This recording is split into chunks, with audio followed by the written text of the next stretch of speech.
DKC ಯಾರಾದ್ರು ಊರಿದ್ದು ಯಾರಾದ್ರು ಸಂಬಂಧ ಹತ್ತಿರ ಸಂಬಂಧದವರು ಯಾರಾದ್ರು ಅದಿಲ್ಲಿ ತಂದು ನಲಿಸ್ತಾರ, ಒಳಗೆ ಕೋಣೆ ಖಾಲಿ ಉಂಟು ಹೇಳ್ತಾರೆ, ಅಲ್ಲಿ ಕದ್ದು ದನ ಕೊಂಡೋಗ್ತಾರೆ. ಆ ಗಾಡಿ ಸೀಸ್ ಮಾಡಿ ಯಾವತ್ತಾದ್ರು ರಿಲೀಸ್ ಮಾಡ್ಲಿಕ್ಕೆ ಬಿಡಬೇಡಿ. ಬೀಫ್ ಎಕ್ಸ್ಪೋರ್ಟ್ ಅಲ್ಲಿ ನಂಬರ್ 1 ಅಂತ ಹೇಳ್ತಾ ಇದ್ದಾರೆ ಮೋದಿ.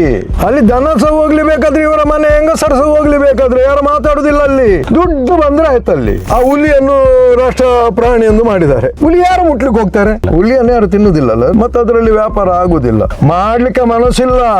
ದುಡ್ಡು ಎಲ್ಲ ಮಸಾಲ ನಿಮ್ಮ ಕೈಲಿ ಇರುವುದು. ಅಡಿಗೆ ನೀವು ಯಾವ ಕಸ ಮಾಡ್ಬೋದು, ಯಾಕೆ ಮಾಡುದಿಲ್ಲ ನೀವು? ನಾಟಕವ ಅಲ್ಲ, ಜನರಿಗೆ ಮಂಗ್ಯ ಮಾಡೋದ? ಎಲ್ಲ ಇವರದೆಲ್ಲ ಚೇಲಗಳು, ಸ್ವಾಮೀಜಿಗಳಿಲ್ಲಲ್ಲ.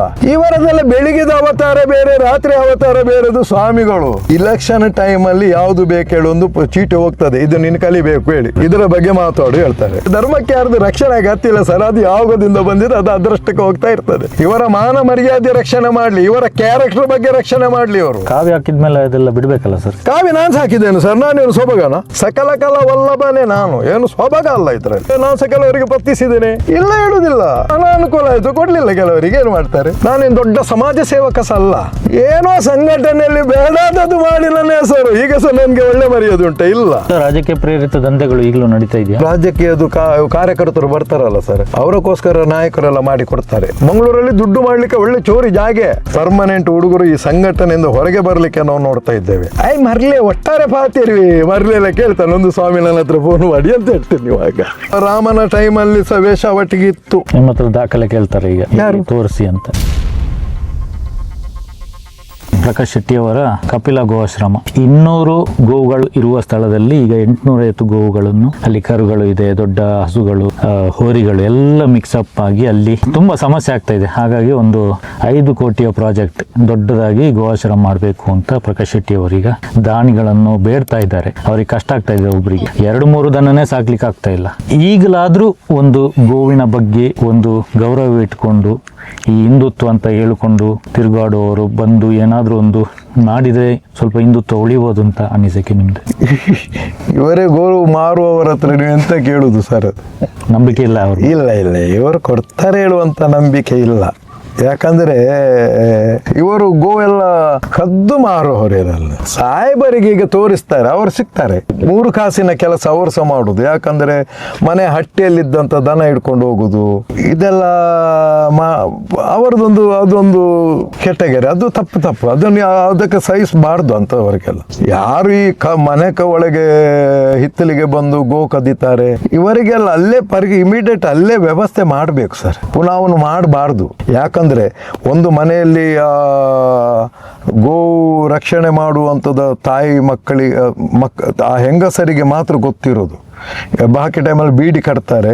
ಈ ಬಂದ ಹಣದಲ್ಲಿಯೋ ನಾವು ಅವ್ರದ್ದು ಸ್ವಸಹಾಯ ಸಂಘ ಅದು ಇದೆಲ್ಲ ಹೇಳಿ ಅವರು ದುಡ್ಡು ಒಟ್ಟು ಮಾಡಿ ಮಕ್ಕಳ ಭವಿಷ್ಯಕ್ಕೆ ಮದುವೆಗೆಲ್ಲ ಆಚೆ ಸ್ವಲ್ಪ ದುಡ್ಡು ಒಟ್ಟು ಮಾಡಿ ಇಟ್ಟು ಅವರ ಆ ಕಷ್ಟದೆಲ್ಲ ದನ ಸಾಕಿ ಅದರಲ್ಲಿ ಅಂತ ಡೈರಿಗೆಲ್ಲ ಹಾಲು ಕೊಟ್ಟು ಹಳ್ಳಿಯಲ್ಲೆಲ್ಲ ನೋಡಿದೆ. ಕಾರ್ಕಳದಲ್ಲಿ ತುಂಬ ಕಡೆಯಲ್ಲಿ ಇದೇ ಥರ ಆಗ್ತಾ ಉಂಟು. ಅದನ್ನೇ ನಂಬಿಕೊಂಡು ಜೀವನ ಮಾಡುವವರು ತುಂಬ ಜನ ಇದ್ದಾರೆ. ಅವರಿಗೆ ತುಂಬ ಆ ಶಾಸ್ತ್ರ ಒಮ್ಮೆಗೆ ಹೋಗಿ ಅವರ ಮನೆಯಲ್ಲಿ ಧೈರ್ಯ ಹೇಳುವವರೆಲ್ಲ ಇದ್ದಾರೆ. ಆದರೆ ಈಗ ಪರ್ಮನೆಂಟ್ ಆಗಿದ್ದು ನೋಡಿ, ನಾನು ಕೇಳುವುದು ಅಂತಂದ್ರೆ, ಈ ದನ ಈಗ ಮೊದಲು ಒಂದು ಟೈಮಲ್ಲಿ ಈ ಗಂಧದ ಗಾಡಿ ಯಾರಾದರೂ ಕದ್ದಿದ್ರೆ, ಗಂಧದೊಟ್ಟಿಗೆ ಸಿಕ್ಕಿದ್ರೆ ಯಾರದೇ ಗಾಡಿ ಆಗಲಿ ಅದು ಮತ್ತು ರಿಲೀಸ್ ಆಗ್ತಿರ್ಲಿಲ್ಲ, ಅದು ಮಣ್ಣಿಡ್ದೇ ಹೋಗುದು. ಅದೇ ಥರ ನಿಮಗೆ ಇದು ಯಾರ ದನ ಕೊಂಡೋಗಿದ್ದಾರೆ, ಕದ್ದು ದನ ಕೊಂಡೋಗ್ತಾರೆ, ಆ ಗಾಡಿ ಸೀಸ್ ಮಾಡಿ ಯಾವತ್ತೂ ರಿಲೀಸ್ ಮಾಡಲಿಕ್ಕೆ ಬಿಡಬೇಡಿ. ಅದು ಪುನಃ ಅದು ಇವತ್ತು ಕದಿತಾನೆ, ನಾಳೆ ರಿಲೀಸ್ ಆಗ್ತದೆ ಸರ್, ನಾಡಿದ್ದು ಪುನಃ ನಂಬರ್ ಪ್ಲೇಟ್ ಚೇಂಜ್ ಮಾಡಿ ಅವನು ಅದೇ ಕೊಂಡೋಗ್ತಾನೆ. ಯಾವತ್ತು ಕದ್ದು ದನದ ವ್ಯಾಪಾರ ಮಾಡೋರಿಗೆ ಯಾವತ್ತೂ ಮುಲಾಜಿಡಬಾರ್ದು ಸರ್, ಅರ್ಥ ಆಯ್ತಲ್ಲ? ಅದೇ ತೇರಿಯವರು ಕದ್ದು ಕೊಂಡೋಗೋರು ಅವರಾದರೆ, ಇವರು ಹಿಂದುತ್ವದ ಹೆಸರು ಹೇಳಿ ಇವರು ಬೇರೆಯನ್ನು ಕೊಂಡೋಗ್ತಾರೆ. ಇವರಿಂದ ಇದು ಆಗ್ತದೆ ಹೇಳುವಂಥದ್ದು ನಾನು ನಂಬುದಿಲ್ಲ. 5 ಕೋಟಿ ರೂಪಾಯಿ ಅವರ ಹತ್ರ ಸಿಗ್ತದೆ. ಹಿಂದೂ ಪರ ಹೋರಾಟಗಾರರಲ್ಲಿ ಇದ್ದಾರೆ. ಈಗ ಬಿಜೆಪಿ ಗೌರ್ಮೆಂಟ್ ಬಂದ ಮೇಲೆ ಬೀಫ್ ಎಕ್ಸ್ಪೋರ್ಟ್ ಅಲ್ಲಿ ನಂಬರ್ 1 ಅಂತ ಹೇಳ್ತಾ ಇದ್ದಾರೆ. ಇದಕ್ಕೇನು ಹೇಳ್ತೀರಿ ನೀವು? ಇದು ಅವರ ದೇವರಲ್ಲ ಸರ್, ಅದರಲ್ಲಿದ್ದಾರೆ ಮೋದಿ. ಅಲ್ಲಿ ದನ ಸಹ ಹೋಗ್ಲಿ ಬೇಕಾದ್ರೆ, ಇವರ ಮನೆ ಹೆಂಗಸರು ಸಹ ಹೋಗ್ಲಿ ಬೇಕಾದ್ರೆ ಯಾರು ಮಾತಾಡುದಿಲ್ಲ. ಅಲ್ಲಿ ದುಡ್ಡು ಬಂದ್ರೆ ಆಯ್ತು. ಅಲ್ಲಿ ಇವರು ಇದುವರೆಗೆ ನಿಂತದ್ದು ಯಾವ್ದ್ರಲ್ಲಿ ಸರ್? ಇಲ್ಲಿ ಎಷ್ಟೋ ಜನ ಹುಡುಗರು ಒಳಗೆ ಹೋಗಿದ್ದಾರೆ, ಎಷ್ಟೋ ಜನ ಹುಡುಗರು ಜೈಲು ಪಾಲಾಗಿದ್ದಾರೆ, ಭವಿಷ್ಯ ಹಾಳು ಮಾಡ್ಕೊಂಡಿದ್ದಾರೆ. ಖಾಲಿ ದನದಲ್ಲಿ ಖಾಲಿ ದನ, ಆ ದನದು ಪುಣ್ಯ ಸಿಕ್ಕಿದಾದ್ರೆ ಸಹ ಅವನೇನಾದ್ರೂ ಆಗ್ಬೋದು, ಅದು ಸಹ ಸಿಗ್ಲಿಲ್ಲ ಪಾಪ ಅವರಿಗೆ, ಯಾರಿಗೆ ಸಹ ದನಕ್ಕೆ ಉಳಿಸಿದ ಪುಣ್ಯ ಆದ್ರೂ ಸಿಗ್ಲಿಲ್ಲ.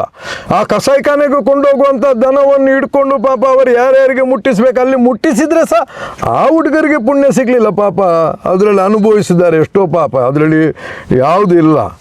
ಅಂಥದ್ರಲ್ಲಿ ಹಿಂದುತ್ವ ದನ ಗೋವು ರಕ್ಷಣೆ ಮಾಡಿ ನಾವು ನಮ್ಮ ರಾಜ್ಯದಲ್ಲಿ ನಮ್ಮ BJP ಸರ್ಕಾರ ಬಂದರೆ ನಾವು ಗೋ ಹತ್ಯೆ ಪೂರ್ಣವಾಗಿ ನಿಷೇಧ ಮಾಡ್ತೇವೆ. ಜಾಸ್ತಿ ಆಗಿದೆ ಈಗ, RTI ತೆಗೆದಿದೆ, ನನ್ನ ಹತ್ರ ಸಹ ಉಂಟಲ್ಲ ಡಿಟೇಲ್, ಆವಾಗೆಷ್ಟು ಇವಾಗೆಷ್ಟು ಹೇಳಿ ಸಾಯ್ಲಿ. ಕೇಂದ್ರದಲ್ಲಿ ಆದ್ರೆ ಅವರು ನಿಲ್ಲಿಸಬಹುದಲ್ಲ ಸರ್, ಅದಕ್ಕೊಂದು ಕಾನೂನಾದ್ರೂ ತರಬಹುದಿತ್ತಲ್ಲ. ನಿಮಗೆ ತರಾತುರಿಯಾಗಿ ರಾಮ ಮಂದಿರ ನೀವು ಮಾಡಿದ್ದೀರಿ, ಅದರಲ್ಲಿ ಯಾರು ಹತ್ಯೆ ಆಗುದಿಲ್ಲ, ಹತ್ಯೆ ಆಗಿ ಎಲ್ಲ ಆಗಿದೆ, ಆ ಟೈಮಲ್ಲಿ ಹೋರಾಟದಲ್ಲಿ ಎಲ್ಲ ಆಗಿದೆ, ನೀವು ಯಾವಾಗ ಸಹ ಮಾಡ್ಬೋದಿತ್ತು. ಅದು ತರಾತುರಿ ನೀವು ಮಾಡಿದ್ದೀರಿ, ನೋಟು ಬ್ಯಾನ್ ತರಾತುರಿ ಮಾಡಿದ್ದೀರಿ ನೀವು. ನಿಮ್ಗೆ ಇದೊಂದು ಗೋ ಹತ್ಯೆ ನಿಷೇಧ ಮಾಡ್ಲಿಕ್ಕೆ ಆಗುದಿಲ್ವಾ? ಆ ಹುಲಿಯನ್ನು ರಾಷ್ಟ್ರ ಪ್ರಾಣಿ ಎಂದು ಮಾಡಿದ್ದಾರೆ. ಹುಲಿ ಯಾರು ಮುಟ್ಲಿಕ್ಕೆ ಹೋಗ್ತಾರೆ? ರಾಷ್ಟ್ರ ಪ್ರಾಣಿಯೇ ಇರಲಿ ಅದು, ಹುಲಿ ಯಾರು ಮುಟ್ಲಿಕ್ಕೆ ಹೋಗ್ತಾರೆ? ಇಲ್ಲಿ ಯಾರಾದ್ರೂ ಹೇಳಿ ಹುಲಿ ಮುಟ್ಲಿಕ್ಕೆ ಹೋದ, ಆ ವೀರಪ್ಪನೊಬ್ಬ ಅದೆಲ್ಲ ಹುಲಿ ಎಲ್ಲ ತೆಗಿತಿದ್ದ. ರಾಷ್ಟ್ರ ಪ್ರಾಣಿ ಎಂದು ದನಕ್ಕಾದ್ರೂ ಮಾಡ್ಬೋದಲ್ಲ, ಯಾಕೆ ಮಾಡುದಿಲ್ಲ? ಮಾಡ್ಲಿಕ್ಕೆ ಮನಸ್ಸಿಲ್ಲ, ದುಡ್ಡು. ಹುಲಿಯನ್ನು ಯಾರು ತಿನ್ನುವುದಿಲ್ಲ ಇದ್ರೆ ಒಂದು ಸ್ವಲ್ಪ ಪರ್ಸೆಂಟೇಜ್ ಅಲ್ಲಿ ಮಾತ್ರ ಉಂಟಂತೆ ಹುಲಿ, ಮತ್ತೆ ಅದರಲ್ಲಿ ವ್ಯಾಪಾರ ಆಗುದಿಲ್ಲ. ಎಷ್ಟೋ ಸಾಧು ಸಂತರು ಆ ಪೀಠದವರು ಬೊಬ್ಬೆ ಹಾಕ್ತಾರೆ. ಇದಕ್ಕಿಂತ ಮೊದಲು ಫೈರಿಂಗ್ ಆಗಿ ಇಂದಿರಾ ಗಾಂಧಿ ಇರುವಾಗಲೇ ಫೈರಿಂಗ್ ಎಲ್ಲ ಆಗಿ ಕೊಲೆ ಆಗಿದೆ, ಆವಾಗ ನೀವೇ ಎಲ್ಲ ಬೊಬ್ಬೆ ಹಾಕಿದವರು. ಗೋಹತ್ಯೆ ನಿಷೇಧ ಆಗ್ಬೇಕು ಹೇಳಿ ಜನಸಂಘ ಇರುವಾಗ ಈಗ ಯಾಕದು ಆಗುದಿಲ್ಲ? ಈಗ ನಿಮ್ಮ ಕೈಯಲ್ಲಿ ಎಲ್ಲ ಉಂಟು, ಎಲ್ಲ ಮಸಾಲ ನಿಮ್ಮ ಕೈಯಲ್ಲಿ ಇರೋದು, ಅಡಿಗೆ ನೀವು ಯಾವಾಗ ಸಹ ಮಾಡ್ಬೋದು, ಯಾಕೆ ಮಾಡುದಿಲ್ಲ ನೀವು? ನಾಟಕವ ಅಲ್ಲ, ಜನರಿಗೆ ಮಂಗ್ಯ ಮಾಡೋದ ಅಲ್ಲ? ಪ್ರಕಾಶ್ ಶೆಟ್ಟಿಯ ಪ್ರಾಮಾಣಿಕತ್ವಕ್ಕೆ ಅವನು ರಿಯಲಿ ಗೋ ಬಗ್ಗೆ ಯಾವ ಸಂಘಟನೆಯಲ್ಲಿ ಇದ್ದ ಹುಡುಗ ಅಲ್ಲವ. ಅವನಲ್ಲೇ ಸ್ವಯಂ ಪ್ರೇರಿತವಾಗಿ ಅವನಿಗೆ ದನದ ಬಗ್ಗೆ ಅವನಿಗೊಂದು ಪ್ರೀತಿ ಬಂದದ್ದು. ಆ ವ್ಯಕ್ತಿಗೆ ದನ ಯಾವತ್ತೂ ರಕ್ಷಣೆ ಮಾಡ್ತದೆ. ದನ ರಕ್ಷಣೆ ಅಲ್ಲ, ಒಂದು ಆತ್ಮ ರಕ್ಷಣೆ ಮಾಡ್ತದೆ ಅವನಿಗೆ. AID ಸುರೇಶ್ ಶೆಟ್ಟಿ ಮತ್ತೆ ರವಿ ಕೌರ್ ಅವರು ಇಬ್ರು ಸೇರ್ಕೊಂಡು ಇದನ್ನೊಂದು ಆಗ್ಲಿ ಅವರಿಗೆ ದೇವರು ಅಂತ ಕೆಲಸ ಹೊರಟಿದ್ದಾರೆ. ಆದ್ರೆ ಕದ್ರಿ ಮಠದ ಸ್ವಾಮೀಜಿಯವರು ಒಬ್ರು ಬಂದದ್ದು ಬಿಟ್ರೆ ಬೇರೆ ಯಾವ ಸ್ವಾಮೀಜಿಯವರು ಇಲ್ಲಿ ಬಂದು ನೋಡ್ಲಿಲ್ಲ. ಎಲ್ಲ ಡುಪ್ಲಿಕೇಟ್ ಸ್ವಾಮೀಜಿಗಳಲ್ಲ, ಯಾರು ಬರ್ತಾರೆ? ಎಲ್ಲ ಇವರದೆಲ್ಲ ಚೇಲಗಳು ಸ್ವಾಮೀಜಿಗಳಿಲ್ಲಲ್ಲ. ಇವರದೆಲ್ಲ ಬೆಳಿಗ್ಗೆದ ಅವತಾರ ಬೇರೆ, ರಾತ್ರಿ ಅವತಾರ ಬೇರೆದು ಸ್ವಾಮಿಗಳು. ಒಂದೆರಡು ಒಳ್ಳೆ ಇದ್ದಾರೆ, ನಾವು ಸಹ ನೋಡಿದ ಪ್ರಕಾರ ಸೀದಾ ಮಾತಾಡೋರು ಇದ್ದಾರೆ. ಏನೇ ಆಗಲಿ, ನಾನು ಎಂಥದೇ ಬಾಕಿಯವರು ಏನು ಹೇಳಿ, ನಾನು KMRಗೆ ಒಪ್ಪುತ್ತೇನೆ ಕೆಲವು ವಿಷಯದಲ್ಲಿ. ಕೆಲವು ವಿಷಯದಲ್ಲಿ ಇವತ್ತಿಗೂ ಒಪ್ಪುತ್ತೇನೆ. ಅವರು ಸ್ಟ್ರೇಟ್ ಮಾತಾಡೋರು, ಇವರಾಗೆ ಡುಪ್ಲಿಕೇಟ್ ಅಲ್ಲ. ಬಾಕಿ ಇದ್ದಾರಲ್ಲ ಸರ್, ಬಾಕಿ ಯಾರಂದ್ರೆ ಎಲ್ಲರಿಗೂ ಗೊತ್ತಾಗ್ತದೆ, ಎಲ್ಲರಿಗೂ ಗೊತ್ತುಂಟು. ಲಾಟ್ಬಿಟ್ಟು ಮಾತಾಡೋ ಸ್ವಾಮಿಗಳು ಯಾರು ಇಲ್ಲಿ? ವೇಷಭೂಷಣ ಹಾಕಿ ತಿರುಗುವವರು ಯಾರು ಇಲ್ಲಿ? ಇದೆಲ್ಲ ಸ್ವಾಮೀಜಿಗಳು ಎಲ್ಲ ಬೇಕಾದಾಗ ಇವರ ಭಾಷಣಕ್ಕೆ ರೆಡಿಯಾದ ಸ್ವಾಮಿಗಳು ಇವರೆಲ್ಲ. ಹಿಂದುತ್ವಕ್ಕೋಸ್ಕರ ಭಾಷಣ ಮಾಡ್ಲಿಕ್ಕೆ ಇವರೆಲ್ಲ ಎಂಥ ಸ್ವಾಮೀಜಿಗಳು? ಸ್ವಾಮಿ ಅಂದ್ರೆ ಎಂತ? ಸ್ವಾಮಿ ಆಗಲಿ, ಸನ್ಯಾಸಿ ಆಗಲಿ, ಅಲ್ಲ ಕಪಾಲಿ ಆಗಲಿ, ಅಲ್ಲ ಅವಧೂತ ಆಗಲಿ, ಇದರದ್ದು ಅರ್ಥ ಗೊತ್ತುಂಟು ಇವರಿಗೆ? ಸುರಿಗೆ ಅಲ್ಲಿ ಗೋವಾಶ್ರಮ ಇದೆ, 805 ನೋಡ್ಲಿಕ್ಕೆ ಹೋಗಿದ್ದಾರೆ ಇದುವರೆಗೆ ಇವರು? ಗೊತ್ತಿಲ್ವಾ ಅವ್ರಿಗೆ? ಅಲ್ಲ, ನೋಡ್ಲಿಕ್ಕೆ ಹೋಗಿದಾರ? ನನ್ಗೆ ಗೊತ್ತಿಲ್ಲ, ನಾನು ಸಹ ಹೋಗ್ಲಿಲ್ಲ ಅಲ್ಲಿ. ಪ್ರಕಾಶ್ ಶೆಟ್ಟಿದಕ್ಕೆ ನಾನು ಹೋಗ್ಲಿಲ್ಲ, ನಾನು ಇದ್ರಲ್ಲಿ ಎಲ್ಲದಿಂದ ದೂರ ಇದ್ದೇನೆ. ಏನು ಮಾತಾಡ್ಲಿಕ್ಕಿಲ್ಲ, ಎಲ್ಲ ಕಳ್ಳರು ಸರ್ ಇವರು. ಸ್ವಾಮೀಜಿಗಳಿಗೆ ಗೊತ್ತಿಲ್ಲ ಕಾಣ್ತದೆ. ಯಾವುದು ಇದು? ಅಲ್ಲಿ 850 ಹಸುಗಳಿದೆ, ಗೊತ್ತಿಲ್ವ ಅವರಿಗೆ? BJP ಅವರಿಗೆ ಯಾರು? ಅವರಿಗೆ ಅವರ ಅಪ್ಪಂದಿರೆಲ್ಲ ಹೇಳ್ಬೇಕು. ಈ ಸ್ವಾಮೀಜಿಗಳಿಗೆ ಅಪ್ಪಂದಿರೆಲ್ಲ ಇದ್ದಾರೆ, ಅವ್ರಿಗೆ ಹೇಳ್ಬೇಕು. ನೋಡು, ಅಲ್ಲಿ ಹೋಗು, ಅಲ್ಲಿ ದನದ ಬಗ್ಗೆ 4 ಮಾತಾಡಿ ಬಾ. ದನದ ಮೂತ್ರ ಎಷ್ಟು ಪವಿತ್ರ, ಸಗಣಿ ಎಷ್ಟು ಪವಿತ್ರ, ಆ ಸಗಣಿಯಲ್ಲಿ ಏನು ಮಾಡಬಹುದು, ಮೂತ್ರದಲ್ಲಿ ಏನು ಮಾಡಬಹುದು, ಇದೆಲ್ಲ ಕಥೆ ಹೇಳಲಿಕ್ಕೆ ಕೆಲವು ಇದ್ದಾರೆ. ಅದಕ್ಕೆ ಅದು ಅಷ್ಟಕ್ಕೆ ಇಲೆಕ್ಷನ್ ಟೈಮಲ್ಲಿ ಯಾವುದು ಬೇಕು ಹೇಳಿ ಒಂದು ಚೀಟಿ ಹೋಗ್ತದೆ, ಇದು ನೀನು ಕಲಿಬೇಕು ಹೇಳಿ ಕೆಲವು ಸ್ವಾಮಿಗಳಿಗೆ. ಅದನ್ನೇ ಮಾತಾಡ, ಇದರ ಬಗ್ಗೆ ಮಾತಾಡು ಹೇಳ್ತಾರೆ, ಅದರ ಬಗ್ಗೆ ಅವ್ರು ಹೇಳ್ತಾರೆ.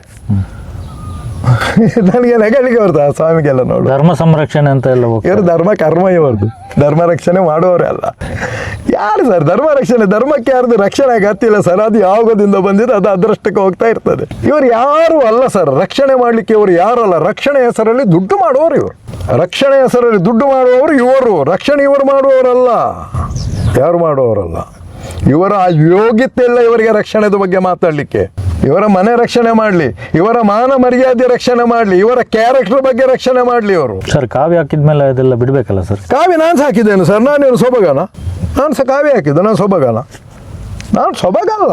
ನಾನು ಇಷ್ಟೆಲ್ಲ ಬೇಕಾದದೆಲ್ಲ ನೋಡ್ತೇನೆ, ಬೇಕಾದವನು ತಿಂತೇನೆ, ನಾನು ನನ್ನಷ್ಟಕ್ಕೆ ಮರ್ಜಿಯಲ್ಲಿರ್ತೇನೆ, ನಾನು ಸಕಲ ಕಲ ವಲ್ಲಭನೇ ನಾನು, ಏನು ಸೊಬಗಲ್ಲ ಇದರಲ್ಲಿ.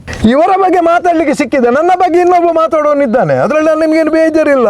ನನಗೆ ಗೊತ್ತಿದ್ದದು ಈ 3 ಕಾಸಿನವರ ಬಗ್ಗೆ ಅಂತಂದು ನಾನು ಹೇಳ್ತೇನೆ ಅಷ್ಟೇ. ನನ್ನ ಬಗ್ಗೆ ಹೇಳುವವರಿಲ್ವ? ನಾನು ಸಹ ವ್ಯವಹಾರದಲ್ಲಿದ್ದೇವೆ, ನಾನು ಸಹ ಕೆಲವರಿಗೆ ಪತ್ತಿಸಿದ್ದೇನೆ, ಇಲ್ಲ ಹೇಳುವುದಿಲ್ಲ. ನನಗೆ ಅನಾನುಕೂಲ ಆಯಿತು, ಕೊಡಲಿಲ್ಲ. ಕೆಲವರಿಗೆ ಏನು ಮಾಡ್ತಾರೆ, ಕೆಲವರು ಅವ್ರು ಬಜರಂಗದಲ್ಲತಾರೆ ಹೇಳಿ ಸುಮ್ಮನೆ ಕೂತ್ಕೊಂಡಿದ್ದಾರೆ ಪಾಪ ಆ ಟೈಮಲ್ಲಿ. ಕೆಲವರು ಪಾಪ ನನ್ನ ಪರಿಸ್ಥಿತಿ ನೋಡಿ ಕೆಲವರಿಗೆ ಅರ್ಥ ಆಯಿತು, ಕೆಲವರಿಗೆ ನನ್ನ ಪರಿಸ್ಥಿತಿ ಸರಿಯಾಗುವಾಗ ಕೆಲವರಿಗೆ ಕೊಟ್ಟು ಬಂದಿದ್ದೇನೆ. ಇನ್ನೂ ಸಹ ಕಣ್ಣಲ್ಲಿ ಸನ್ನೆ ಮಾಡಿದ್ದು ಈಗ ಕೇಳ್ತಾರೆ, ಈಗ ಸಹ ಕೆಲವು ಕೊಡಲಿಕ್ಕಿದ್ದವರು ಹೇಳಿ ಹೇಳ್ತೇನೆ. ಏನಿಲ್ಲ ಸರ್ ಅದರಲ್ಲಿ, ನಾನೇನು ಸೊಬಗಂದು ಹೇಳಿ ನಾನು ನಿಮ್ಮ ಹತ್ರ ಅವರ ಬಗ್ಗೆ ಇವರ ಬಗ್ಗೆ ಅಲ್ಲ. ಇದು ವ್ಯಾವಹಾರಿಕವಾಗಿ ನಾನು ಯಾವ ನಮೂನೆ ಬಂದಿದ್ದು ಅದರಲ್ಲಿ ಎಲ್ಲ ಫೈಲೇ. ಸಂಘಟನಾತ್ಮಕವಾಗಿ ನನ್ನ ಹತ್ರ ಮಾತಾಡ್ತೀರಾ, ನಾನು ಅದರ ಬಗ್ಗೆ ಮಾತಾಡಿದ್ರೆ ನಾನು ಮಾತಾಡ್ತೇನೆ. ನಾನೀಗ ಹೆಸರು ತೆಗೆದಿದ್ದೇನೆ, ನಾನೇನು ಇಂಜಿನಿಯರ್ ಅಲ್ಲ. ವಾಲ್ಕೆ ಎಂದು ಹೇಳ್ತಾರೆ, ನಾನೇನು ಇಂಜಿನಿಯರ್ ಅಲ್ಲ, ನಾನೇನು ಡಾಕ್ಟರ್ ಅಲ್ಲ, ನಾನು ದೊಡ್ಡ ವಿಜ್ಞಾನಿ ಸಹ ಅಲ್ಲ, ನಾನೇನು ದೊಡ್ಡ ಸಮಾಜ ಸೇವಕ ಸಹ ಅಲ್ಲ. ಏನೋ ಸಂಘಟನೆಯಲ್ಲಿ ಬೇಡಾದದ್ದು ಮಾಡಿ ನನ್ನ ಹೆಸರು. ಈಗ ಸಹ ನನಗೆ ಒಳ್ಳೆ ಮರ್ಯಾದೆ ಉಂಟು? ಇಲ್ಲ, ಒಳ್ಳೆ ಮರ್ಯಾದೆ ಇಲ್ಲ ಯಾರಿಗೆ ಸಹ. ರಾಜಕೀಯ ಆಕಾಂಕ್ಷೆ ಇದೆಯಾ ನಿಮಗೆ? ಇಲ್ಲಪ್ಪ, ಯಾಕೆ? ಯಾರು ಕರೀತಾರೆ ನಮಗೆ? ನಮಗೆ ಕರೀತಾರೆ ಯಾರಾದ್ರು ರಾಜಕೀಯದವರು? ಒಂದು ರಾಜಕೀಯದವರಿಗೆ ಬೈಲಿಕ್ಕೆ ಇವನೊಂದು ಅಸ್ತ್ರ ಹೇಳಿ ಇನ್ನೊಂದು ರಾಜಕೀಯದವ್ರು ಕರಿಬೋದು, ಆದರೆ ನಾನು ಹೋಗುದಿಲ್ಲ, ನಮ್ಗೆ ಅಗತ್ಯ ಇಲ್ಲ. ನನಗೆ ಇಷ್ಟೇ ಅಂದರೆ ಕಾರ್ಯಕರ್ತರು, ಸಂಘಟನೆಯಲ್ಲಿ ದುಡ್ದವರು, ಈಗದ ಪರಿಸ್ಥಿತಿ ಸರಿ ಇಲ್ಲ, ಏನಾದರೂ ಅವರು ಹೊರಗೆ ಬರಲಿ, ಅವ್ರದ್ದು ಏನಾದರೂ ಅವರು ಬೇಡಾದದ್ದು ಕೇಸ್ ಉಂಟು, ಮತ್ತು ನಾವೀಗ ಅದಕ್ಕೆ ಕೈಕಾಲು ಬಡಿತಾ ಇದ್ದೇವೆ. ಯಾವುದು ಯಾರ ಮೇಲೆ ಕೇಸ್ ಉಂಟು ಅದಕ್ಕೆ ಏನಾದರೂ ವ್ಯವಸ್ಥೆ ಮಾಡಿ ಅವರನ್ನು ಹೊರಗೆ ತರುವಂಥದ್ದು ಏನಾದರೂ ಆಗ್ತದೋ ನೋಡ್ತಾ ಇದ್ದೇವೆ. ಪರ್ಮನೆಂಟ್ ಹುಡುಗರು ಈ ಸಂಘಟನೆಯಿಂದ ಹೊರಗೆ ಬರಲಿಕ್ಕೆ ನಾವು ನೋಡ್ತಾ ಇದ್ದೇವೆ. ಎರಡನೇದು ಅಂತಂದರೆ ಸರ್ಕಾರ ಸಿಗುವಂಥ ಫೆಸಿಲಿಟಿ ತುಂಬ ಉಂಟು, ಹುಡುಗರಿಗೆ ಅಲ್ಲಿ ಮುಟ್ಟಿಸುವಂಥ ವ್ಯವಸ್ಥೆ ಮಾಡ್ತಾ ಇದ್ದೇವೆ. ಈಗ ಬಿಜೆಪಿಯವರು ಸರಿಯಾಗ್ಬೋದಾ? ಬಿಜೆಪಿಯವರು ಕೆಲವರ ಮಾತು ಬಿಟ್ಟರೆ ಸರಿ ಆಗ್ತಾರೆ. ಈಗ ಇರುವ ಲೀಡರ್ ಯಾರು ಸರಿ ಇಲ್ಲ ಸರ್, ಈಗಿರೋರು ಯಾರು ಸರಿ ಇಲ್ಲ. ನನಗೆ ಕಾಣುವುದಿಲ್ಲ. ಸರಿ ಇದ್ದವರೆಲ್ಲ ಹೊರಗೆ ಹೋಗಿದ್ದಾರೆ. ಇವರೊಟ್ಟಿಗೆಲ್ಲ ಇದ್ದವರು ಎಂತೆಂಥ ಮಹಾಪುರುಷರಿದ್ದರು, ಎಂತೆಂಥ ಹೋರಾಟಗಾರರಿದ್ದರು. ನಾನು ಈಗದು ಸಹ BJP ನಾನು ಜನಸಂಘದಿಂದ ನೋಡಿದ್ದೇನೆ. ಜನಸಂಘ ನಂತರ ಜನತಾ ಪಕ್ಷ ಆಯಿತು, ಅದು ನೋಡಿದ್ದೇನೆ, ಅದರಲ್ಲಿ ಸಹ ವರ್ಕ್ ಮಾಡಿದ್ದೇನೆ. ದೀಪ ಇರುವಾಗ ದೀಪದೊಟ್ಟಿಗೆ ಸಹ ಕೆಲಸ ಮಾಡಿದ್ದೇನೆ. ಆಗ ಚಿಕ್ಕದಿದ್ದೆ, ಆಗ ಬರೀ ಚಿಕ್ಕದು, ನಮ್ಮ ಮನೆ ಹತ್ತಿರವೇ ಅಲ್ಲಿ ನಮ್ಮ ಏರಿಯಾದಲ್ಲೇ ತಿರುಗೋದು, ಓಟು ಹೇಳಿ ದೀಪಗೂ ನಮ್ಮ ಚಿಹ್ನೆ ದೀಪ ಹಾಗೆ ಹೇಳಿ ಹೋಗಿದೆ ಹೊರತು ಕಾಲಕ್ರಮೇಣ ಹೊರಗೆ ಜನತಾ ಪಕ್ಷ ಆಗುವಾಗ ಸ್ವಲ್ಪ ಹೊರಗೆ ಬಂದೆವು, ಮತ್ತು ಬರುವಾಗ BJP ಬಂದ ಮೇಲೆ ಡೆಲ್ಲಿ ತನಕ ಹೋದೆವು, ಏಕತಾತ್ಮ ರಥಯಾತ್ರೆ ಹೇಳಿದೆವು, ಎಲ್ಲ ಹೋರಾಟಕ್ಕೆ ಆಚೆ ಈಚೆಲ್ಲ ಹೋಗಿದ್ದೆವು. ಆದರೆ ಈಗ BJPಯಲ್ಲಿ ಇರುವವರೆಲ್ಲ ಸ್ವಾರ್ಥಿಗಳೇ. ನನ್ನ ಚಿಕ್ಕಪ್ಪ ಬಂದರೆ ನಾನೆಂತ ಮಾಡೋದು ಹೇಳಿ, ನನ್ನ ತಮ್ಮ ಬಂದರೆ ನಾನೆಂತ ಮಾಡೋದು ಹೇಳಿ, ನನಗೆ ಹೊಯ್ಗೆ ವ್ಯಾಪಾರ ತಗೊಳ್ಳೋದಾ, ನಾನು ಈ ಸ್ಪೀಡ್ ದಂಧೆ ತಗೊಳ್ಳೋದಾ, ಅಲ್ಲ ಜುಗಾರಿದು ತಗೊಳ್ಳೋದಾ, ಅಲ್ಲ ಮಡ್ಕ ತಗೊಳ್ಳೋದಾ, ಅಲ್ಲ ವೇಷವಾಟಿಗೆ ತಗೊಳ್ಳೋದಾ, ಅಲ್ಲ ಮಸಾಜ್ ಪಾರ್ಲರ್ ತಗೊಳ್ಳೋದಾ, ಯಾವುದಾದ್ರೂ ಒಂದು ತಗೊಳ್ತಾರೆ ಇವರು. ಒಂದು ಟೈಮಲ್ಲಿ ಅದೇ ಕೆಲಸ ಕೇಳಿ ಬೇರೆ ವರ್ಗ ಇತ್ತು ಸರ್. ಇದೆಲ್ಲ ರಾಜಕೀಯ ಪ್ರೇರಿತ ದಂಧೆಗಳು ಈಗಲೂ ನಡೀತಾ ಇದೆಯಾ ಜೋರಾಗಿ? ಅದು ರಾಜಕೀಯದು ಕಾರ್ಯಕರ್ತರು ಬರ್ತಾರಲ್ಲ ಸರ್, ಅವರಕ್ಕೋಸ್ಕರ ನಾಯಕರೆಲ್ಲ ಮಾಡಿ ಕೊಡ್ತಾರೆ, ಅದಕ್ಕೋಸ್ಕರ ನಾಯಕರು ಮಾಡಿ ಕೊಡ್ತಾರೆ. ಅವ್ರಿಗೆ ಏನಾದ್ರು ಈಗ ಏನು ನಡೆಯುವುದಿಲ್ಲ. ಈಗ ಅಲ್ಲಿ ಅವರಿಗೆ ಯಾರಿಗೆ ನಾಯಕರಿಗೆ ಅಲ್ಲಿ ಹೋಗ್ಲಿಕ್ಕಿಲ್ಲ ಪರ್ಮಿಷನ್ ತಗೊಳ್ಳಿಕ್ಕೆ. ಮೊದಲು ಪರ್ಮಿಷನ್ ತಗೊಳ್ಳಿಕ್ಕೆ ಪೊಲೀಸ್ ಆಫೀಸರ್ನವರು ಹೇಳ್ತಿದ್ರು, ನಿಕೋಲ್ ಸರಿ ಸ್ವರೂಪದ ಆರ್ಡ ಪಾತಿರ್ಲಿ, ಈ ಮೇಲ್ಡ ಯಾನ್ ಪಾತಿರ್ವೆ ನಿಕೋಲ ಬೊಬ್ಬೆ ಪಾಡ್ನಕ್ಲಿಗೆ ನಿಕೋಲ್ ಸುರು ಸಹ ಬಂದ್ ಮಾಡ್ಪ್ಲೆ ಅಂದ್ರೆ ಅರ್ಥ ಆಯ್ತಾ? ಬೊಬ್ಬೆ ಹಾಕೋರಿಗೆ ನೀವು ಸುರಿಗೆ ಬಂದ್ ಮಾಡಿ ಮುಖ. ಮತ್ತು ಡಿಪಾರ್ಟ್ಮೆಂಟ್ ನಾನು ನೋಡ್ತೇನೆ, ಅಲ್ಲಿ ಇಷ್ಟು ಕೊಡ್ಲಿಕ್ಕೆ ಉಂಟು, ಇಲ್ಲಿ ಇಷ್ಟು ಕೊಡ್ಲಿಕ್ಕೆ ಉಂಟು. ಈಗ ಯಾರಿಗೆ ಸಹ ಕೊಡ್ಲಿಕ್ಕಿಲ್ಲ, ಯಾರಿಗೆ ಸಹ ಮಾತಾಡ್ಲಿಕ್ಕೆ ಹೋಗ್ಲಿಕ್ಕಿಲ್ಲ. ಒಳಗೆ ಕೋಣೆ ಖಾಲಿ ಉಂಟು ಹೇಳ್ತಾರೆ ಅಲ್ಲಿ ಕಮಿಷನರ್. ಈಗ ಜೋರಿದ್ದಾರೆ. ಅಲ್ಲ, ನಮ್ಗೆ ಸಹ ದುರಭ್ಯಾಸ ಇತ್ತು, ನಾವೀಗ ಬಂದ್ ಮಾಡಿದ್ದೇವಲ್ಲ. ಯಾಕೆ? ಒಳ್ಳೆ ಮನುಷ್ಯ ಬಂದಿದ್ದಾನೆ, ಒಳ್ಳೆ ಮನುಷ್ಯ ಎಂಥದ ಒಳ್ಳೆ ಮಾಡಲಿಕ್ಕೆ ಬಂದದ್ದು ಹೇಳುವಾಗ ನಾವು ಸಹ ಆಲೋಚನೆ ಮಾಡಬೇಕಲ್ಲ ಸರ್. ನಾನು ಹೇಳಿದಲ್ಲ, ನಾವೇನು ಸೊಬಗರಲ್ಲ. ನನ್ನನ್ನು ಹಿಂದುತ್ವದ ಮಾತಾಡ್ತಾನೆ, ಅವ ಸೀದಾ ಮಾತಾಡ್ತಾನೆ, ಅವ ಇದ್ದಾಗೆ ಮಾತಾಡ್ತಾನೆ ಹೇಳಿದ ಕೂಡಲೇ ನಾನು ಆ ಲೆವೆಲ್ನವಲ್ಲ, ನಾನು ಈ ಲೆವೆಲ್ನವ ಇಷ್ಟು ಹೇಳ್ತೇನೆ ಅಷ್ಟೇ. ಈಗ ಅವರು ಕಮಿಷನರ್ ಕಮಿಷನರ್ ಈಗ ಸತ್ಯ ಹೇಳ್ಬೇಕಾದ್ರೆ ಈಗ ಅದು ಕಮಿಷನರ್ ಕರೆಕ್ಟ್ ಇದ್ದಾರೆ. ಬದಲಾದ್ರೆ ಶುರುವಾಗ್ತದೆ. ಬದಲಾದ್ರೆ ಬಂದವ ಒಳ್ಳೆ ಮನುಷ್ಯ, ಇವರು ಈ ಥರ ಮಾಡಿದ್ದಾರೆ, ನಾನು ಪುನಃ ಹಂದಿಯಾಗೆ ಏಳು ತಿನ್ಲಿಕ್ಕೆ ಹೋಗಬಾರ್ದು, ಇವರು ಕರೆಕ್ಟ್ ಮಾಡಿ ಇಟ್ಟಿದ್ದಾರೆ, ಮಂಗಳೂರನ್ನು ಸರಿಯಾಗಿ ಇಟ್ಟಿದ್ದಾರೆ, ನಾನು ಇದನ್ನು ರಕ್ಷಣೆ ಮಾಡಬೇಕು ಹೇಳುವಂಥದ್ದು ಮನಸ್ಥಿತಿಯವ ಬಂದರೆ ಇದು 100% ಮಂಗಳೂರು ಒಂದು 10 ವರ್ಷ ಇದೇ ಥರ ಇರಲಿ ಸರ್, ಮಂಗಳೂರು ಚಂದ ಸರ್. ಈಗಲೂ ಮೊನ್ನೆ ಕೂಡ, ಯಾಕಂದರೆ ಇಲ್ಲದಿದ್ದರೆ ಈಗ ಸ್ಪ್ರಿಂಗಲ್ಲಿ ಒತ್ತಿಟ್ಟಿದ್ದಾರೆ. ಈಗ ಸ್ಪ್ರಿಂಗ್ ಉಂಟಲ್ಲ ಸರ್, ಒತ್ತಿಟ್ಟಿದ್ದಾರೆ. ಕೈ ತೆಗೆದು ಕೂಡಲೇ ಓಪನ್ ಆಗ್ತದೆ. ಹ್ಮ್. ಅದು ಕಾಯ್ತಾ ಇದ್ದಾರೆ ಯಾರು? ಪೊಲೀಸ್ ಡಿಪಾರ್ಟ್ಮೆಂಟೇ ಕಾದು ಕೂತ್ಕೊಂಡಿದ್ದಾರೆ. ಇವ ಯಾವಾಗ ಹೋಗ್ತದೆ ಮಾರಿ ಹೇಳಿ, ಯಾವುದು ಕಮಿಷನರ್ ಇಲ್ಲಿಂದ ಯಾವಾಗ ಹೋಗ್ತದೆ ಮಾರಿ ಇದು ಹೇಳಿ, ಈಗ ಅದು ಜನರೇ ಪೊಲೀಸ್ನವರೇ ಕಾದು ಕೂತ್ಕೊಂಡಿದ್ದಾರೆ. ಒಂದು ದೊಡ್ಡ ಒಳ್ಳೆ ಪೊಲೀಸ್ ಒಬ್ಬ ಇದ್ದಾನೆ, ಮೊನ್ನೆ ಅವನಿಗೆ ASI ಆದ. ಇಂಚಿನ ನನ್ನ ಒಂಜಿ 10 ವರ್ಷ ಇಂಚಿನನೆ ಬತ್ತನ ವಾಲ್ಕೆರೆ ನಿರ್ಮಲುಡು ನಮಲ ವನಸ್ಸು ಮಲ್ಪೊಲಿ ಇಲ್ಲ ಬುಡದಿ ಜೋಕಲ್ನೊಟ್ಟಿಗೂ ಸಮಾಜಲ ಒಂಜಿ ಸುಕೋಟು ನಿದ್ರೆ ಮಲ್ಪೊಲಿ ಹೇಳಿ ಆ ಪೊಲೀಸ್ನವ ಹೇಳ್ತಾನೆ. ಆಂಡಲ ಮೇರೆ ನುಂತಾರೆ ಬುಡುಪುಜೇರಿ ಆಯ್ನಾತ್ ದೊಂಕೆರೆ ತೂ ಒಂದುಲ್ಲೇರು ದಯಪಂಡು ದುಡ್ಡು ಕೊಡ್ದು ಮುಲ್ ಬೈದಿನ ಕುಳುಲ್ಲೇರಿ ಹೇಳ್ತಾನೆ. ಅಂದರೆ ದುಡ್ಡು ಕೊಟ್ಟು ಇಲ್ಲಿ ಬಂದವರಿದ್ದಾರೆ, ಮಂಗಳೂರಲ್ಲಿ ದುಡ್ಡು ಮಾಡಲಿಕ್ಕೆ ಒಳ್ಳೆ ಚೋರಿ ಜಾಗೆ. ಅದಕ್ಕೆ DKCS ಹೇಳಿದ ಮೊನ್ನೆ ಬಂದು, ಮಂಗಳೂರಲ್ಲಿ ಏನಿಲ್ಲ, ಇಲ್ಲಿ ಏನು ಎಂಟರ್ಟೈನ್ಮೆಂಟ್ ಏನಿಲ್ಲ, ಎಂಥದ್ದು 8 ಗಂಟೆ ಆಗಬೇಕಾದ್ರೆ ಬಂದಾಗಬೇಕು ಹೇಳಿ. ಅವರದ್ದು ಯಾರಾದರೂ ಆಚೆ ಸಂಬಂಧದವರನ್ನು ಇಲ್ಲಿ ತಂದು ಕುಣಿಸ್ತಾರೆ ಇವರು? ಅಲ್ಲ ಇಲ್ಲ ಅಲ್ಲ. DKC ಯಾರಾದ್ರು ಊರಿದ್ದು ಯಾರಾದ್ರು ಸಂಬಂಧ ಹತ್ತಿರ ಸಂಬಂಧದವರು ಯಾರಾದ್ರು ಅದು ಇಲ್ಲಿ ತಂದು ನಲಿಸ್ತಾರ? ಇವರ ಮಂದದ ಅಂತಂದ್ರೆ ಇದೆ ಲೈವ್ ಬ್ಯಾಂಡ್ ಶುರು ಆಗಬೇಕು ಮತ್ತು ಇದೆಲ್ಲ ಶುರು ಆಗಬೇಕು ಹೇಳುವಂಥದ್ದು ಅವರ ಉಮೇದು ಇಲ್ಲಿ ನಡೀತದೆ ಹೇಳಿ ಆಚೆಂದ ಯಾರನ್ನು ಇಲ್ಲಿ ತಂದು ನಲಿಸೋದಲ್ಲ ಸರ್. ಈ ಎಲ್ಲಿಂದ ಆಚೆಂದ ಈಚೆಂದ ಎಲ್ಲ ಪಾಪ ಕಲ್ಕತ್ತಾ ಬೆಂಗಾಲು ಆಚೆಂದೆಲ್ಲ ಪಾಪ ಊಟಕ್ಕೆಲ್ಲ ಹಿಡಿದವರನ್ನು ಇಲ್ಲಿ ತಂದು ನಲಿಸ್ತಾರೆ. ಆ ನಲಿಸುವವ ಬಂದು ಇಲ್ಲಿ ಧರ್ಮದ ಬಗ್ಗೆ ಭಾಷಣ ಮಾಡ್ತಾನೆ ನಮಗೆ ಬೇಕಾದರೆ. ಹಿಂದೂ ಧರ್ಮ ಹೀಗೆ, ಹಿಂದೂ ಧರ್ಮ ಹಾಗೆ, ಹಿಂದುತ್ವ ರಾಮ ಹೀಗೆ ಹೇಳಿದಾನೆ, ರಾಮ ಹಾಗೆ ಹೇಳಿದಾನೆ. ನೋಡ್ಲಿಕ್ಕೆ ಹೋಗುವ ರಾಮನ ಟೈಮಲ್ಲಿ ಸಹ ವೇಷಾವಟಿಗೆ ಇತ್ತು, ಉಡುಗೆರೆ ವಿಕೃತ ಮಾಡುವ ಕ್ರಮ ಇತ್ತು ರಾಮನ ಟೈಮಲ್ಲಿ, ಉಲ್ಲೇಖ ಉಂಟು ಈಗ ಸಹ. ನಮಗೆ ರಾಮರಾಜ್ಯ ಬೇಕಂತ ಹೇಳುವುದಿಲ್ಲ, ಆದರೆ ಈಗ ಅದು ಕಮಿಷನರ್ ಕೊಟ್ಟ ರಾಜ್ಯ ಈಗ ಮಂಗಳೂರು ಉಂಟಲ್ಲ ಆ ಥರ ಇದ್ರೆ ಸಾಕು. ರಾಮರಾಜ್ಯ ಬೇಕಂದೇನಿಲ್ಲ. ಮಾಡ್ತಾರಂತಲ್ಲ, ಮಾಡ್ಬೇ ಯಾರು ಆಗಲಿ, ಆದರೆ ಒಳ್ಳೇದು ಸರ್. ನಾವು ಸಹ ರಾಮರಾಜ್ಯ ನೋಡಲಿಲ್ಲ. 3ನೇ ಸಲ ಬಂದಿದ್ದಾರೆ, ಆದರೂ ಕೂಡ ರಾಮರಾಜ್ಯ ಆಗಲಿಲ್ವ? ನಮಗೆ ಕಾಣಲಿಲ್ಲ. ಮಾಡಿದಾರಂತೆ. ಎಲ್ಲಿ ನಿಮ್ಗೆ ಏನಾದ್ರೂ ಆಗಿದೆ? ರಸ್ತೆಗಳು ಮಾಡ್ತಾ ಇದ್ದಾರಂತೆ ಎಲ್ಲ. ರಸ್ತೆಯಲ್ಲಿ ರಾಮರಾಜ್ಯ ಆಗುದಲ್ಲ ಸರ್, ರಸ್ತೆಯಲ್ಲಿ ರಾಮರಾಜ್ಯ ಸಹ ಆಗುದಲ್ಲ. ರಸ್ತೆ ಸರಿಯಾದ ಕೂಡಲೇ ಆಗುದಲ್ಲ. ನಾವು ನೀವು ಹೇಗಿರ್ಬೇಕು ಹೇಳುವಂಥ ಅದು ರಾಮರಾಜ್ಯ. ಇಲ್ಲಿ ಮುಖ ನೋಡಿದ್ರೆ ಆಚೀಚೆ ನೋಡ್ತಾರೆ. ಸಾಯಿಲಿ, BJP ಪಕ್ಷದೊಳಗೆ ಎಷ್ಟು ಟೀಮ್ ಉಂಟು ಅವ್ರದ್ದು, ಅವರವರು ಸರಿ ರಾಮರಾಜ್ಯದಲ್ಲಿದ್ದಾರೆ. ಅಷ್ಟಮಟ್ಟದಲ್ಲಿ ಹೋಗಿ ಆ 8 ಸ್ವಾಮಿಗಳು ರಾಮರಾಜ್ಯದಲ್ಲಿದ್ದಾರ. ಮೊನ್ನೆ ಬೆಳೆದಂಥ ಕೆಲವು ಸ್ವಾಮಿಗಳಿದ್ದಾರೆ ದಕ್ಷಿಣ ಕನ್ನಡದಲ್ಲಿ, ಅಲ್ಲೆಲ್ಲ ಸ್ವಾಮಿ ಆಗಿದ್ದಾರೆ, ಅವರು ಒಟ್ಟಿಗಿದ್ದಾರ. ಮರ್ಲೆ ಒಟ್ಟಾರೆ ಪಾತಿರಿ ಮರ್ಲೆಲ್ಲ ಕೇಳ್ತಾನೆ ಒಂದು ಸ್ವಾಮಿ ನನ್ನ ಹತ್ರ ಫೋನ್ ಮಾಡಿ ಅಂತ ಹೇಳ್ತೀನಿ. ಇವಾಗ ರಾಮರಾಜ್ಯ ಹೇಳಿದ್ದು ಮುಖಸ್ತುತಿಗೆ ಇವರ ರಾಮರಾಜ್ಯ ಅಲ್ಲ ಸರ್, ಅಲ್ಲ ರಾಮರಾಜ್ಯ ಹೇಳುವಂಥದ್ದು ಅದರೊಂದು ನಾವೊಂದು ಎನಿಸಿದ್ದೇವೆ ಅದು ಇರ್ಬೋದು ಹೇಳಿ, ಅದಕ್ಕಿಂತ ದೊಡ್ಡದು ಇರ್ಬೋದು, ಏನೋ ಇರ್ಬೋದು ರಾಮರಾಜ್ಯ ಹೇಳಿದರೆ.